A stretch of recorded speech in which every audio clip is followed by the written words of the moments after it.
Hello दोस्तों, मेरा नाम प्रिया। ये कहानी तब की है जब मैं 18 साल की थी।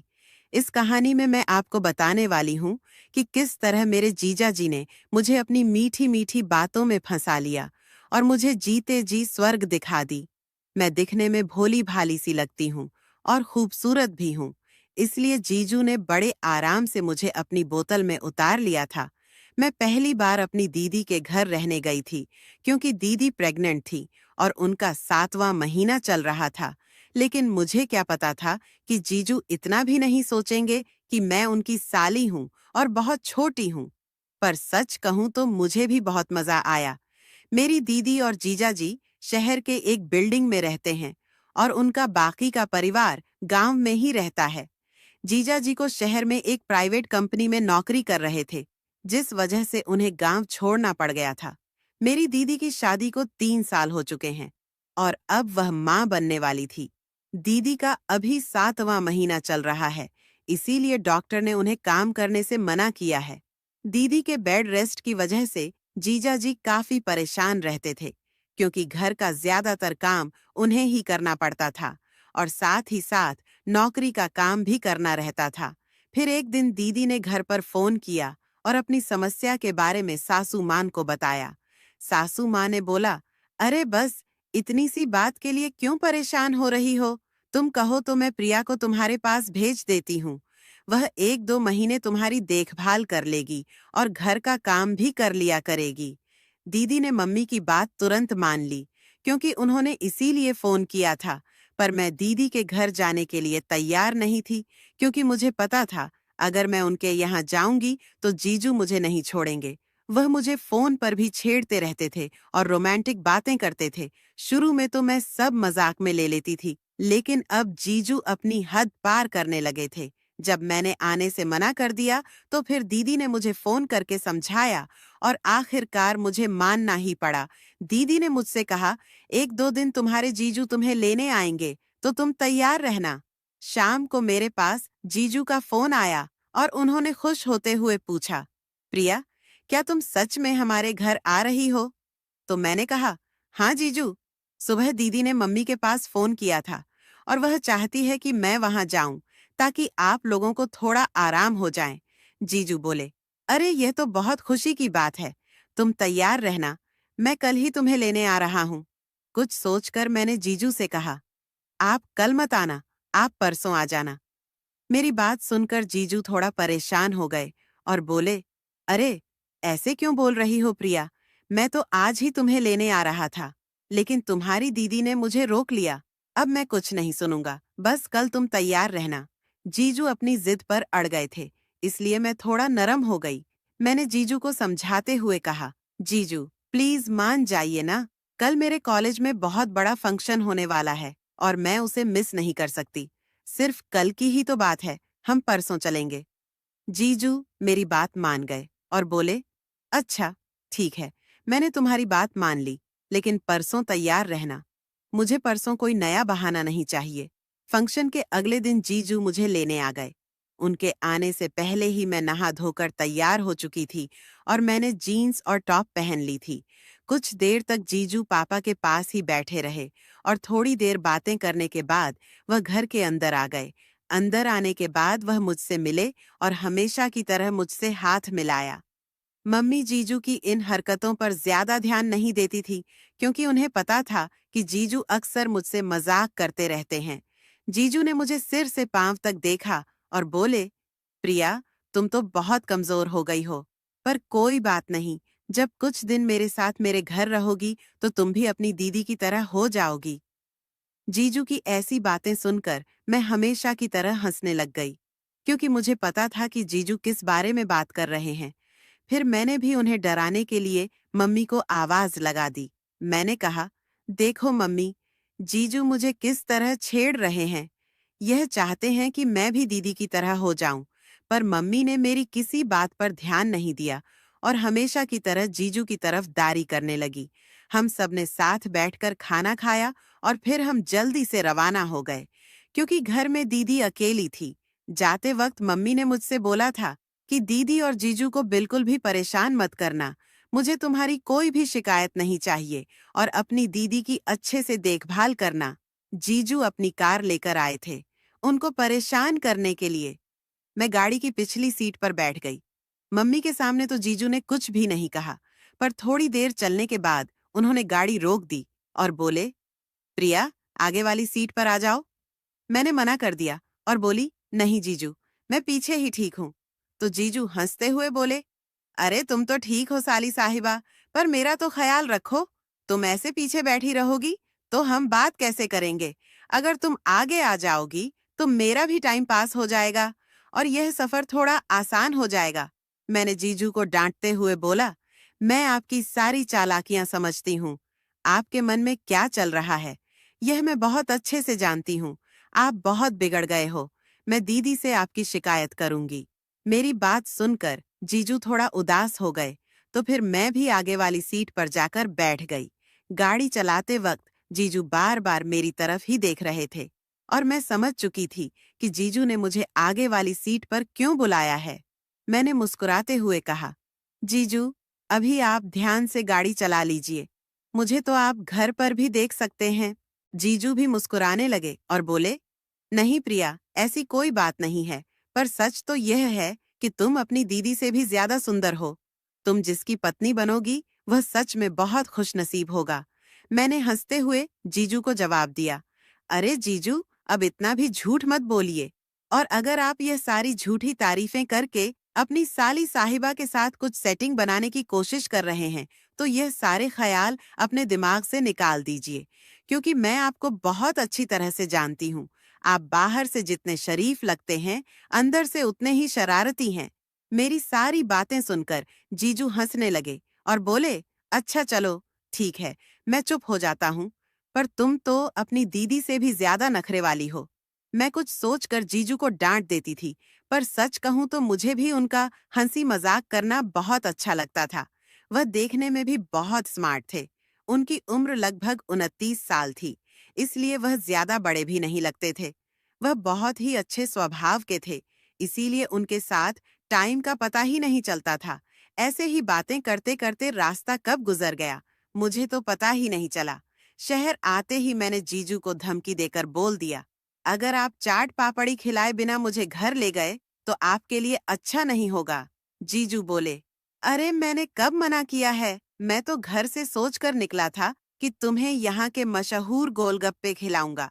मुझे यह देखकर बहुत अच्छा लगा कि जीजू को याद है कि मुझे गोलगप्पे बहुत पसंद हैं। इसके बाद हमने दीदी के लिए फल भी ले ली। जब हम घर पहुंचे तो दीदी बाहर ही टहल रही थी। मुझे देखकर वह बहुत खुश हुई और उन्होंने मुझे अपने गले से लगा लिया। दीदी ने घर के बाहर ही जीजू की क्लास लगा दी और बोली, आप मुझसे यह बोलकर गए थे कि दोपहर तक आ जाऊंगा, पर आपने आते आते रात कर दी। इसके बाद हम सब अंदर आ गए और मैंने दीदी को सेब काट कर दे दिए। जीजू के नहाने के बाद मैंने भी नहा लिया, क्योंकि दिन भर के सफर के बाद हम दोनों थक चुके थे।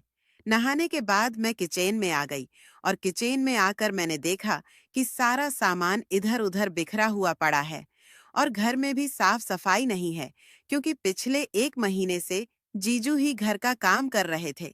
सारी सफाई करने के बाद मैंने सभी के लिए चाय बना दी और खाना बाहर से मंगवा ली थी। मैंने दीदी को खाना दिया और उन्हीं के पास बैठ गई। फिर दीदी ने मुझसे कहा कि अपने जीजू को भी खाना दे दो। अगर खाना ठंडा हो गया तो तुम्हें दोबारा गर्म करना पड़ेगा। मैं जीजू को बुलाने गई तो मैंने देखा कि जीजू किसी से बात कर रहे हैं। लगभग 10 मिनट बाद उन्होंने फोन रखा और मुझसे बोले, क्या हुआ प्रिया, क्या तुम्हारी दीदी को फिर से चक्कर आ रहे हैं? मैंने कहा, नहीं जीजू, और अब आप दीदी की चिंता मत कीजिए, आप चलकर खाना खा लीजिए। जीजू बोले, तुम पहले अपने दीदी को खाना खिला दो, क्योंकि उनके दवाइयों का टाइम हो रहा है। अगर खाना लेट खाएगी तो दवाइयां भी लेट हो जाएंगी। जीजू नीचे आने में मना करने लगे, तो मैंने उनका हाथ पकड़ा और नीचे ले आई। मेरी बात मानकर वह किचन में ही खाना खाने बैठ गए और जीजा जी मुझे भी अपने साथ ही खाना खाने के लिए बैठा लिए। उन्होंने पहला निवाला मुझे खिलाया और दूसरा निवाला खुद खाया और ऐसे करके उन्होंने मुझे अपने हाथों से ही खाना खिला दिया। खाना खाने के बाद मैंने दीदी को गर्म दूध दे दिया और जीजू ने उन्हें सारी दवाइयां दे दी। फिर हम दीदी के कमरे में ही बैठकर बातें करने लगे। बातें करते करते कब मेरी आंख लग गई, मुझे पता ही नहीं चला। सुबह जब जीजू ने मुझे जगाया तो दीदी मेरे बगल में सो रही थी और जीजू हम दोनों के लिए चाय बनाकर ले आए थे। मैंने जीजू से कहा, अरे आप मुझे उठा देते। मेरी आंख सुबह जल्दी नहीं खुलती है, पर अगर कोई मुझे जगा देता है तो मैं तुरंत उठ जाती हूँ। चाय बनाने के बाद जीजू नहा धोकर ऑफिस जाने के लिए तैयार हो गए। दीदी ने मुझसे कहा कि तुम उनके लिए खाना पैक कर दो, वरना हमेशा की तरह इन्हें बाहर से ही खाना पड़ेगा। मैंने जल्दी से नहाकर जीजू के लिए खाना तैयार कर दिया। थोड़ी देर बाद जीजू किचन में आए और मुझसे बोले, प्रिया, तुम अपनी दीदी का ख्याल रखना और टाइम से उसे सारी दवाइयां दे देना, क्योंकि आज मुझे वापस आने में थोड़ा लेट हो जाएगा। मैंने जीजू को छेड़ते हुए कहा, क्यों? आज आप किसी के साथ डेट पर जा रहे हैं क्या? जीजू बोले, अरे नहीं प्रिया, ऐसी कोई बात नहीं है। आज रात हमारे मैनेजर का बर्थडे है और मैंने तुम्हारी दीदी से पार्टी में जाने की इजाजत भी ले ली है। इसके बाद जीजू ऑफिस चले गए और मैं घर के कामों में लग गई। जैसा कि जीजू बोल कर गए थे, वह सच में बहुत लेट हो गए थे। मैंने दीदी को खाना खिलाकर उनको सारी दवाइयां भी दे दी थी। इतनी सारी दवाइयां खाने की वजह से दीदी को जल्दी नींद आ जाती थी और वह गहरी नींद में सो जाती थी। दीदी के सो जाने के बाद मैं जीजू के आने का इंतजार करने लगी। काफी देर इंतजार करने के बाद मैं नहाने चली गई और टाइम पास के लिए दीदी की साड़ी पहनकर देखने लगी। मुझे बचपन से ही साड़ियां पहनना बहुत पसंद था और दीदी की ब्लैक कलर की साड़ी मुझ पर बहुत अच्छी लगती थी। साड़ी पहनकर मैंने बहुत देर तक डांस किया और अपना टाइम पास करती रही। इसके बाद मैं साड़ी उतारने ही जा रही थी कि तभी डोर बेल बज गई और मैं समझ गई थी कि जीजू आ गए हैं। मैं जल्दी से दरवाजा खोलने चली गई। जैसे ही मैंने दरवाजा खोला तो जीजू कुछ नशे में लग रहे थे। मुझे साड़ी में देखते ही जीजू जीजू बोले, काजल, तुम अभी तक सोई क्यों नहीं? उन्होंने मेरे कंधे पर अपना हाथ रखकर मेरा सहारा ले लिया। इसके बाद मैंने भी उनसे कुछ नहीं कहा और धीरे धीरे उन्हें उनके कमरे में ले आई। कमरे में लाकर मैंने उन्हें बेड पर बैठा दिया और बोली, जीजू, आप थोड़ी देर यहीं बैठो, मैं आपके लिए खाना लेकर आती हूँ। जैसे ही मैं जाने लगी तो जीजू ने मेरा हाथ पकड़ लिया और अपनी तरफ खींच कर बोले, प्लीज यार, आज मना मत करना। अब मैं पूरी तरह समझ चुकी थी कि जीजू मुझे साड़ी में काजल दीदी समझ रहे हैं। मैंने पीछे मुड़कर कहा, जीजू, आप गलत समझ रहे हो, मैं काजल नहीं, प्रिया हूँ। लेकिन नशे की हालत में जीजू ने मेरी एक बात भी ना सुनी और पिछले 3-4 महीनों की सारी भूख मिटा ली। सुबह हमेशा की तरह जीजू मुझसे पहले ही उठ गए थे। उठते ही उन्होंने मुझे जगाया और बोले, क्या हुआ प्रिया, तुम ठीक तो हो ना? मैंने नींद में सिर्फ इतना ही बोला कि जीजू, मुझे थोड़ी देर और सोने दीजिए ना। मुझे देखकर जीजू यही सोच रहे थे कि शायद उनसे नशे में कुछ गलत हो चुका है। मेरे उठने से पहले ही वह मेरे लिए चाय बना लाए। आज उन्होंने दीदी को भी नहीं जगाया था, क्योंकि वह मेरे उठने का इंतजार कर रहे थे। उन्हें डर था कि कहीं दीदी को पता न चल जाए कि रात में मैं उनके कमरे में सोई हुई थी। कमरे में आते ही उन्होंने मुझे चाय दे दी और फिर से पूछने लगे कि प्रिया, सच बताओ, तुम ठीक तो हो ना? आज मुझे बहुत टेंशन हो रही है। लेकिन मैंने जीजू की किसी बात का कोई जवाब नहीं दिया और मुंह नीचे करके बैठी रही। तभी जीजू फिर से बोले, प्लीज प्रिया, कुछ तो बोलो यार, ऐसे चुपचाप मत बैठो। मैंने जीजू से सिर्फ इतना बोला, जीजू, मुझे नहीं पता था कि आप मेरे साथ ऐसा कुछ कर सकते हो। और इतना कहते कहते मेरी आंखों से आंसू आ गए।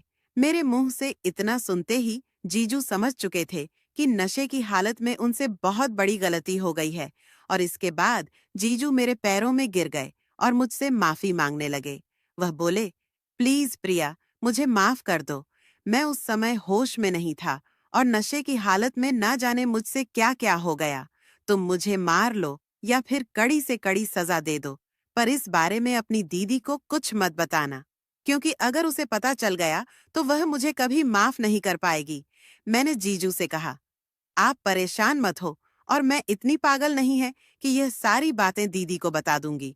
मैं कभी नहीं चाहूंगी कि आपके और दीदी के रिश्ते में कोई दरार आए। बस कल जो हुआ वह ठीक नहीं हुआ। जीजू बोले, तुम जल्दी से अपना बैग पैक कर लो। मैं तुम्हें वापस गांव छोड़ आता हूँ। कहीं ऐसा ना हो कि मेरी वजह से तुम्हारा भविष्य खराब हो जाए। मैंने जीजू से कहा, इसकी कोई जरूरत नहीं है, लेकिन आप मुझसे वादा कीजिए कि अब आप कभी भी शराब को हाथ नहीं लगाएंगे।